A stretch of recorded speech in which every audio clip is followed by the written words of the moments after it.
नमस्कार मित्रांनो, ठरलं तर मग या मालिकेच्या येणाऱ्या भागांमध्ये एक धमाकेदार ट्विस्ट आपल्याला पाहायला मिळणार आहे। प्रतिमाला व रविराजला कळू न देता आता प्रिया अश्विन सोबत लग्नाची स्वप्न पाहत आहे, परंतु प्रियाचा घाणेरडा खेळ अर्जुन सायली सगळ्यांसमोर कसा आणणार व अश्विन सोबतच तिचं लग्नाचा डाव मोडून सगळ्यांसमोर आता प्रियाचं खरं रूप आणणार आहे।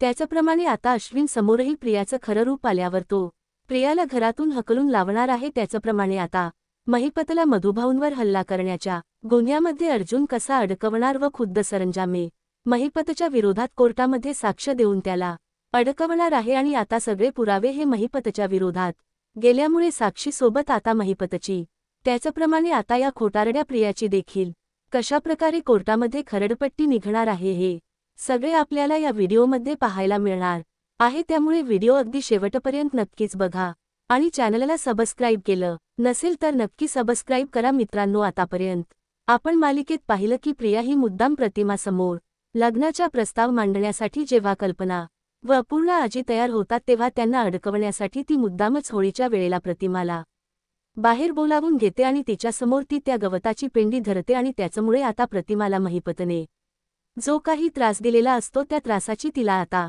जाणीव झाली असते आणि ती आतून खूप घाबरलेली असते। तिचा पूर्णपणे आत्मविश्वास आता पहिल्यासारखा डगमगलेला असतो, परंतु अर्जुन सायली योग्य वेळेत आल्यामुळे प्रतिमा थोडक्यात वाचते आणि स्त्रियाचा जो खराडा असतो प्रियाचा तो अर्जुन व सायली यांच्यासमोर सगळ्यांसमोर आणायचा असतो। कारण काही झालं तरीही आता प्रिया ही खूप खोटाडी आहे हे सगळ्यांना त्यांना समजून द्यायचं असतं। म्हणूनच आता सायली आणि अर्जुन प्लॅन आखत असतात। त्याचबरोबर जेव्हा सायली ऐकते की अश्विन आणि प्रियाच्या लग्नाचे घरात बोलणे चालू आहेत तेव्हा मात्र तिलाही सहन हे सगळं होत नाही, कारण प्रिया ही कशा प्रकारची कॅरेक्टरलेस मुलगी आहे हे तिला चांगलंच माहिती असतं। म्हणून आता प्रिया सुरुवातीला हे सगळं करत असताना सायलीला लवकरात लवकर अर्जुनशी सगळं बोलून घ्यायचं असतं। म्हणून आता ती अर्जुनशी बोलून घेते आणि काही करून प्रियाचा खोटारडेपणा आपण सगळ्यांसमोर आणायचा आहे। म्हणून आता अर्जुन सायली प्रतिमाला इथे रूममध्ये घेऊन जातात आणि तिच्यासमोर सगळ्या गोष्टींचा उलगडा करतात। आता सायली प्रतिमाला सांगते की प्रतिमा आत्या प्रिया अश्विनला स्वतःच्या प्रेमाच्या जाळ्यामध्ये अडकवत आहे आणि मुद्दाम लग्नासाठी तयार करत आहे, म्हणून आपल्याला हे सगळं थांबवायला हवं। त्यासाठी मला आत्या तुमची मदत हवी आहे। ते आता ऐकल्यावर तिला धक्काच बसतो आणि हे सगळं तुम्हाला आणि रविराज काकांना कळू न देता हे सगळं प्रियाला करायचं आहे। म्हणूनच आम्हाला या सगळ्याचा खूप राग आलेला आहे, कारण प्रिया ही खूप चुकीचं वागते आणि याचाच आम्हाला आता चिड येते। आता अर्जुनलाही या सगळ्याचा खूप राग आलेला असतो। प्रतिमा म्हणते की मुलांनो, काळजी करू नका, मला माहीत आहे की ज्या वेळेला तुमच्या लग्नाच्या वेळेला तिने खूप प्रॉब्लेम क्रिएट केले होते, परंतु मी तुमची साथ दिली होती, बरोबर की नाही? म्हणूनच आता हे सुभेदार कुटुंब सुरळीत राहण्यासाठी, हे माझं माहेर अगदी व्यवस्थित राहण्यासाठी मी प्रियाचा कुठलाही डाव यशस्वी होऊ देणार नाही। काळजी करू नका, मी तुमच्या सोबतच आहे। काही झालं तरीही आपल्याला प्रियाला या लग्नामध्ये, म्हणजे जरीही ती लग्न करायला इच्छिते तरीही आपण हे लग्न तिला करू द्यायचे नाही। अश्विनच आयुष्य असं बर्बाद करून चालणार नाही।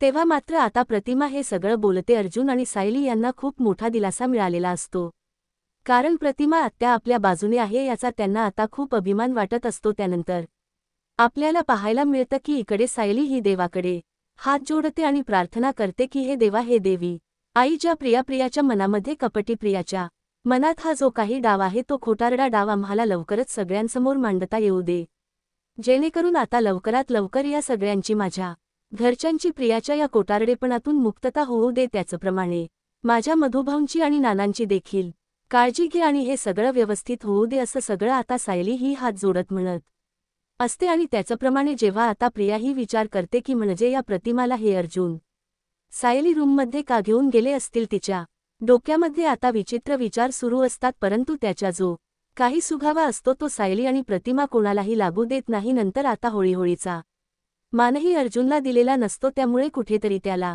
खूप वाईट वाटत असतं, परंतु इथे आता प्रियाला मात्र खूप आनंद झालेला असतो की मला पूजेचा मान दिला सायलीला डावलून आणि अश्विनला मान दिला अर्जुनला डावलून, म्हणजे आता जी पुढची आमची पिढी असणार आहे, म्हणजे अश्विन आणि माझं तर आता लग्न होणार, मग आम्हालाच हा सगळा मान मिळणार सुभेदारांच्या घरचा, म्हणजे सायली व अर्जुनच्या नाकावर टिचून आम्ही प्रत्येक वेळेला मान मिळवणार, असा तिचा आता इथे एक मानस झालेला असतो।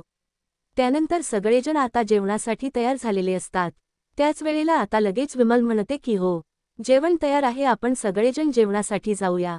मग त्यातच आता इथे जेव्हा जेवण तयार आहे सगळे म्हणतात. सगळ्याच्या अंगाला काटा येतो, कारण आता इथे प्रियाने पुरणपोळ्या बनवलेल्या असतात.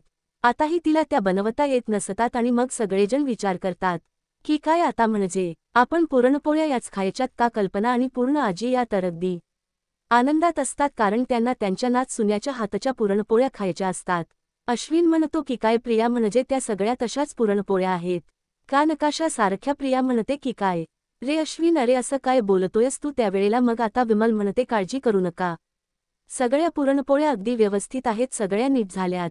त्यावेळेला मग सगळेजण विमलला थँक्यू बोलतात आणि म्हणतात की चला. तेव्हा मग अर्जुन म्हणतो की हा काय नक्की प्रकार आहे, म्हणजे पुरणपोळ्यांचं नक्की हे सगळं काय आहे? या प्रियाने आज पुरणपोळी बनवली.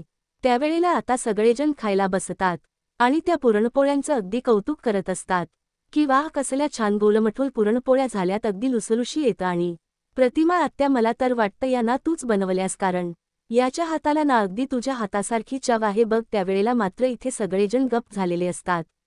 प्रतिमा आत्या म्हणत असते की नाही नाही बाबा अश्विन, अरे मी नाही बनवल्यात या पुरणपोळ्या. तर मग कल्पना म्हणते की मग कोणी बनवल्यात या पुरणपोळ्या? त्यावेळेला लगेच प्रतिमा म्हणते की कोणी बनवल्यात म्हणजे काय, आपल्या सायलीने या पुरणपोळ्या बनवल्यात. तेव्हा मग आता पूर्ण आजीला मात्र खूप राग येतो. पूर्ण आजी म्हणते की अगं हे काय बोलतेस तू प्रतिमा, मला वाटलं की तुझ्या हातच्या पुरणपोळ्यात अगदी तशाच लागतात, म्हणूनच मी खूप अगदी तोंड भरून कौतुक केले या पुरणपोळ्यांचं. आता कल्पनालाही ती ओरडते की मी तुला सांगितलं होतं ना या मुलीला असं स्वयंपाक करत वगैरे येऊ द्यायचं नाही. मग त्यावेळेला आता प्रतिमा म्हणते की काय आहे ना पूर्णाई आणि कल्पना, तुम्ही दोघे एक गोष्ट लक्षात घ्या की ती अर्जुनची बायको आहे आणि तिचा या किचनवर तेवढाच अधिकार आहे. त्यामुळे आपण आता तिच्या हातचं खाऊया. तुम्हाला असं वाटतंय ना की माझ्या हातचा खाल्लंय, तर ठीक आहे, माझ्याच हातचं समजून खा. असं म्हटल्यावर आता प्रियाला खूप राग आलेला असतो आणि सगळ्यांना नाईलाजाने आता सायलीच्या जेवावं लागलेलं असतं. परंतु प्रिया आता तोंड नाक मुरडत असते, कारण इथे पुन्हा आता प्रतिमाने सायलीचं आणि अर्जुनच कौतुक केलेलं असतं आणि तिच्या बाजूने ती नसते, याचा तिला पुन्हा एकदा राग आलेला असतो. नंतर आता इथे महिपत हा दारू पीत बसलेला असतो आणि म्हणतो की काय रे सया, मला कशाला रे फोन केलास तू? तेव्हा मग सयाजी म्हणतो की अरे मया, तुला खूप मोठी महत्त्वाची बातमी सांगायची होती रे, आणि माझ्या मुलीने ना तुझं खूप मोठं काम केलंय बरं का? तेव्हा महिपत म्हणतो की नक्की कसलं काम आणि काय झालं आहे? तेव्हा आता तो सगळी गोष्ट सांगतो आणि म्हणतो की बघ आता तुला मी मोबाईलवर जो म्हातारा पाठवलाय ना तो बघ. तेव्हा महिपत म्हणतो की हो रे सया, हाच तर आहे तो म्हातारा ज्याच्या आम्ही हात धुवून मागे लागलो, हाच तर आहे मधुकर पाटील. तेव्हा मग आता इथे सयाजी म्हणतो की तेच तर तुझं काम माझ्या लेकीने केलंय रे. तुला माहिती आहे का, ती जी आमची जानकी आहे ना, माझ्या लेकीची एक नंबरची दुश्मन आहे बघ. तीच दुश्मनने, त्याच दुश्मनने जानकीने त्या तुझ्या मध्याला आधार दिलाय आणि तो तिकडे त्याच घरी आहे. आता ऐकल्यावर महिपत म्हणतो की नाही, आता होळीची रात्र आहे, ठीक आहे जाऊ दे, परंतु दुसऱ्या दिवशी तुझ्या लेकीला सांग की काही करून मला त्याच्यापर्यंत पोहोचायचंच आहे आणि लवकरात लवकर. आता आत्याला उद्या मला बाहेर काढायचंय आणि संपवायचंय, म्हणूनच आता इथे मधुकर पाटीलला संपवायचंय. जेव्हा इथे ऐश्वर्याला समजतं ना, तेव्हा ऐश्वर्या मात्र खूप टेन्शनमध्ये येते. ऐश्वर्या विचार करत असते की आता मात्र मी काय करायचं आहे? आणि त्यानंतर मग आता ऐश्वर्याला तो म्हणतो सयाजी की तुला त्या महिपातची मदत करावीच लागेल, कारण आता आपण त्याला सांगितल्याने ठरल्याप्रमाणे दुसऱ्या दिवशी आता महिपतच्या गुंडांची जानकी मदत करते आणि मधुभाऊंना आउट हाऊसमधून काढून बाहेर नेण्यास ती मदत करते. त्यामुळे आता इथे जी महिपतची माणसं असतात ती होळी खेळून येतात आणि ती खूप रंगलेली असतात, जेणेकरून त्यांचे चेहरे कोणालाही कळू नये म्हणून. आता इथे मधुभाऊंना ते लोक आउट हाऊसमधून काढून गाडीमधून घेऊन चाललेले असतात. परंतु आता ही बातमी जानकीला समजलेली असते आणि जानकी ही सायली आणि अर्जुन सोबत तिथे पोहोचलेली असते. आता अर्जुन हा सगळ्यांच्या समोर येतो आणि समोर आल्यानंतर तो त्या गुंडांशी अगदी चार हात करून लढाया करत असतो. जबरदस्त अशी मारामारी इथे चालू असते. आता त्याच वेळेला अर्जुनवर एक गुंडा येतो आणि काठीने मारायला जाणार असतो. तेवढ्यातच आपला राणगा ऋषिकेश तिथे पोहोचलेला असतो आणि ऋषिकेश ती काठी धरतो आणि काठी धरल्यानंतर आता सगळेजण बघतच राहतात. ऋषिकेश म्हणतो की भावा, काळजी करू नकोस, मी आहे ना, आपण दोघं मिळून इथे आता हे करायचंय. त्यामुळे आता दोघंजणही मारामारी करण्यावर उतरलेले असतात. सायली, अर्जुन, सायली आणि जानकी त्यांना जमेल तशी मदत करत असतात आणि त्याच वेळेला ते महिपतचे गुंड जे असतात ते मधुभाऊंना घेऊन चाललेले असतात परंतु अगदी शेताफीने तिथे ऋषिकेश आणि अर्जुन जाऊन गाडी थांबवतात आणि पुन्हा एकदा मधुभाऊंना मागे खेचतात। त्यावेळेला आता सगळ्या गुंडांची मारामारी सुरू असताना ऋषिकेश आणि अर्जुन हे सगळ्यांना पुरून उरलेले असतात। त्याच वेळेला इथे आता मधुभाऊंना सायली घेऊन जात असते तेवढ्यात इथे आता एक गुंड असतो। तो गोळी चालवतो आणि गोळी चालवल्याबरोबर ती गोळी आता समोर जाऊन जानकीला लागते। आता जानकीमध्ये आल्यामुळे जानकीच्या छातीवरती गोळी लागते। त्याच वेळेला आता सगळेजण जानकी असे जोरात ओरडतात। त्याच वेळेला इथे आता गुंड जे असतात ते पळून चाललेले असतात। अर्जुन एकेकाला धरतो आणि मारत असतो परंतु आता सायली म्हणते की अर्जुन सर, ऋषिकेश दादा प्लीज ॲम्ब्युलन्स बोलवा, आपली जानकी ताई पडली आहे। आणि ती म्हणते की जानकी ताई तुम्हाला काही होणार नाही, मी आहे ना, तुला काहीच होऊ देणार नाहीये मी, असं म्हणून आता इथे ती जानकीचा श्वास रोखण्याचा प्रयत्न करते। ॲम्ब्युलन्स आलेली असते आणि ॲम्ब्युलन्समधून आता जानकीला घेऊन चाललेले असतात आणि या सगळ्या बिकट परिस्थितीमध्ये तिचा रक्तस्राव खूपच होत असतो आणि तिला खूप त्रास होत असतो। आता इथे अर्जुन आणि ऋषिकेश त्याचप्रमाणे सायली खूप घाबरलेले असतात। आता काय होईल याची भीती सगळ्यांना वाटत असते। आता ऋषिकेश हा खूप रडत असतो। सायली आणि अर्जुन त्याला दिलासा देतात की अजिबात काळजी करू नका, काही झालं तरी आपली वहिनी ही वाचणार आहे, तिला काहीच होणार नाहीये। जानकी वहिनी ही एकदम ठणठणीत आहे आणि या कावळाच्या शापाने गाय मरणार नाही, काही झालं तरी सगळं व्यवस्थित होणार आहे। त्यावेळेला इथे आता साई ही ठरवते काही करून त्या महिपतला शिक्षाही झालीच पाहिजे म्हणून ती खूप टेन्शनमध्ये असते। तेव्हा मग आता अर्जुन म्हणत असतो की त्या महिपतला शिक्षा दिल्याशिवाय मी मात्र इथे शांत बसणार नाही। तर आता जे त्या महिपतचे गुंड असतात ते त्याला फोन करतात आणि म्हणतात की साहेब, एक मोठा प्रॉब्लेम झालेला आहे, तो म्हणजे की आम्ही त्या मधुभाऊला मारायला गेलो परंतु मध्ये ती एक बाई आली आणि तिला लागलं। त्याच वेळेला आता इथे महिपत त्यांना खूप घाल शिव्या घालतो आणि म्हणतो की तुम्ही काही कामाचे नाहीत, निघा इथून लवकर, माझ्या समोर आलात तेरे एकेकाला काढून टाकेन मी जमिनीत, असं म्हणून तो सगळ्यांना जायला सांगतो। त्यानंतर सयाजीचा फोन येतो। सयाजी म्हणतो की काय रे, काय काम केलंस तू भया, अरे तुझ्या त्या मध्याला मारायचं सोडून तू या जानकीवर चालवलीस गोळी, आता मात्र हा ऋषिकेश काही तुला सोडणार नाही। तेव्हा आता इथे महिपत म्हणायला लागतो की काळजी करू नको, हे बघ मला कोणीही काही हात लावू शकणार नाही, मी अगदी व्यवस्थित आहे आणि हो काही झालं तर तो मधुकर पाटील तर आता खपणारच आहे माझ्याकडून, परंतु आता काही वेळ मला शांत बसावं लागेल कारण एक ऑलरेडी बॉडी मी पाडली आहे। तेव्हा सयाजी म्हणतो की बरं ठीक आहे। आता इथे महिपत म्हणायला लागतो की बरं सयाजी, तू थोडेफार मला पैसे दे, म्हणजे कसं आहे ना, मी सगळ्यांची तोंड दाबतो, तो एक मला असा प्रॉब्लेम आलाय। त्यावेळेला सयाजी म्हणतो की काय करणार, अरे बाबा माझ्याकडे ना पैसेच नाहीयेत, मी असेच गुंडांना मॅनेज करून पैसे देऊन बसलोय सगळे आणि माझी वाट लागली।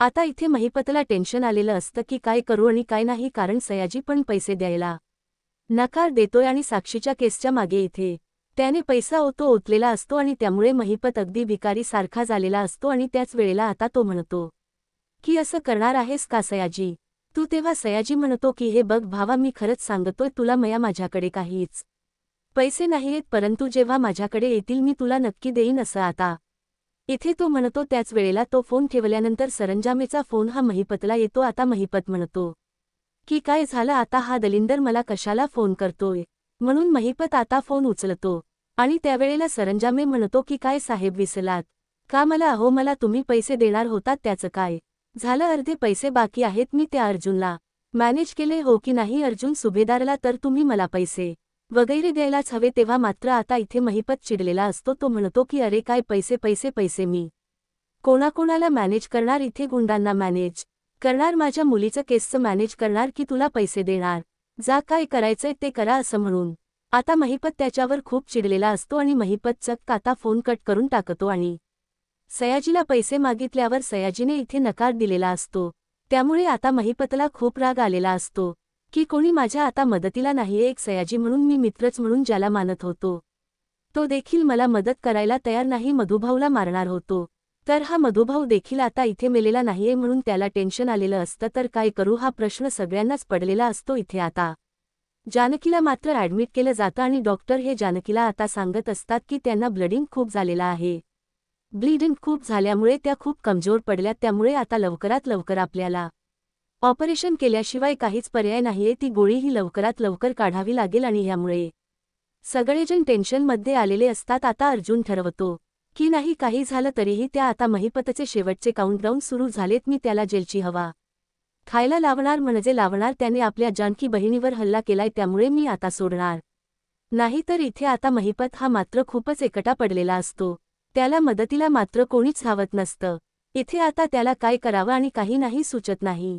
मुलगी पण जेलमध्ये अडकलेली असते. आता तो पण अडकेल की काय अशी भीती त्याला इथे असते.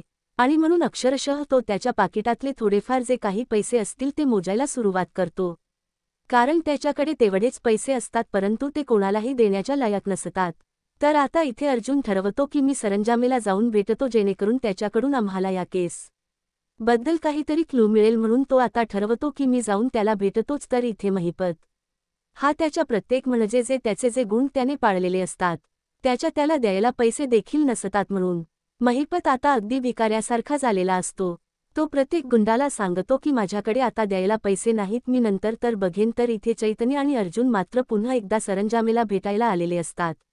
आता सरंजामेला त्या महिपतकडून काही पैसे मिळत नसतात. ही टीप आता अर्जुनला लागलेली असते.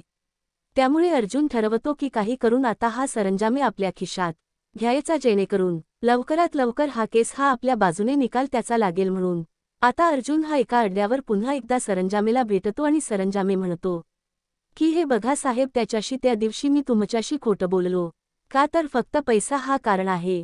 आता तुम्ही मला पैसे देताय म्हणून मी तुम्हाला सगळं काही खरं सांगतोय. तेव्हा अर्जुन म्हणतोय की मला नाही, तुला कोर्टात सांगावं लागेल सगळं काही जे आता तू बोलतोयस ते. तेव्हा तो म्हणतो की हो सर, मी कोर्टात सांगायला तयार आहे. त्या महिपतनेच हे सगळे कारस्थान केलेले आहे. तो अत्यंत घाणेरडा बिल्डर आहे आणि हे जे सगळे काही कारस्थान आहे मधुभाऊंच्या केसमधलं अडकवण्याचं कारस्थान, हे सगळं काही त्याचंच आहे.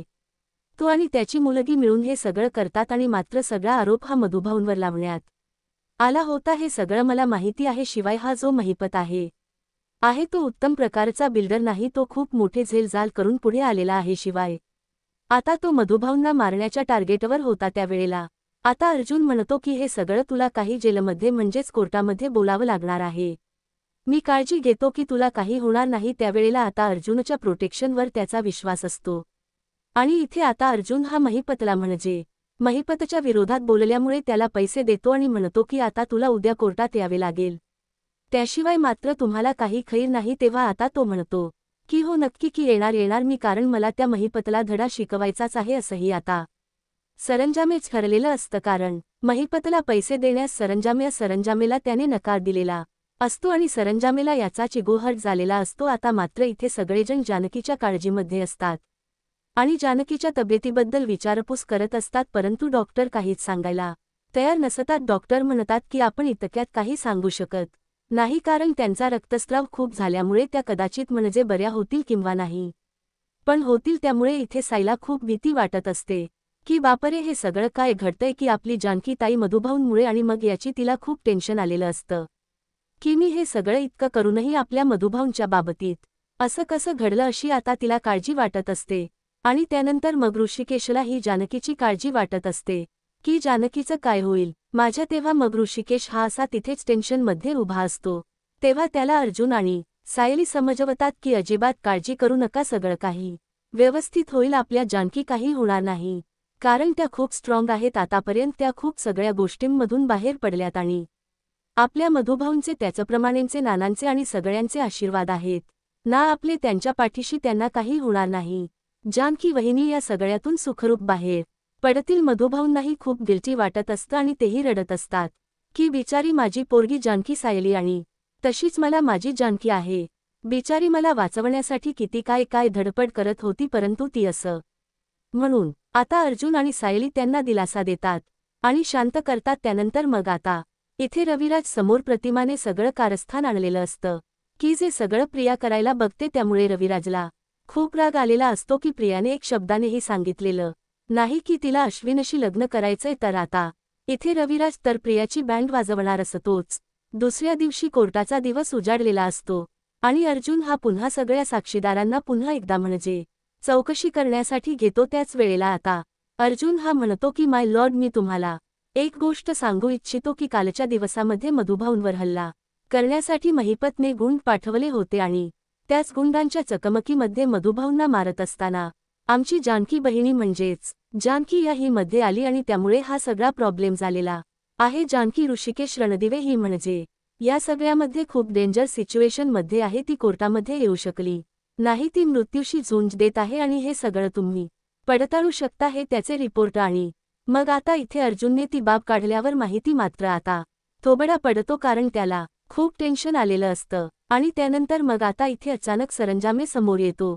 सरंजामे आल्याबरोबर महिपती तिचे हातपाय थरथरायला लागतात की हा दलिंदर इकडे कशासाठी बरं आला. तेव्हा तो सगळ्या काही गोष्टी सांगतो आणि रविराज ते बघत असतो. रविराज ज्याप्रकारे अर्जुन सायली सगळ्या माणसांना एकत्र घेऊन पुढे चाललेले असतात, ते बघून त्याला आता बरं वाटत असतं की रविराज म्हणजे विचार करतो की अर्जुन आणि सायली हे योग्यच होते जे ते एकमेकांसोबत आता आहेत. त्यानंतर आता महिपतीला टेन्शन आलेलं असतं. हा सरंजामे सगळं काही ठोकून बसलाय, आता मात्र काय करायचं हा प्रश्न त्याच्यासमोर उपस्थित झालेला असतो. आता अर्जुनने अर्धी केस तर जिंकलेली असते. महिपतीचं जे काही खरं रूप असतं ते आता सरंजामे कोर्टासमोर आणलेलं असतं आणि महिपत हा खरंच मधुभाऊंना मारण्याचा प्रयत्न करत होता आणि जीवावर उठला होता. हे सगळं आता अर्जुनने सिद्ध केलेलं असतं आणि महिपतला आता जवळजवळ त्याने कचेरीतच पाठवायला सुरुवात केलेली असते आणि कोर्टात खडी फोडायलाच लावलेलं असतं.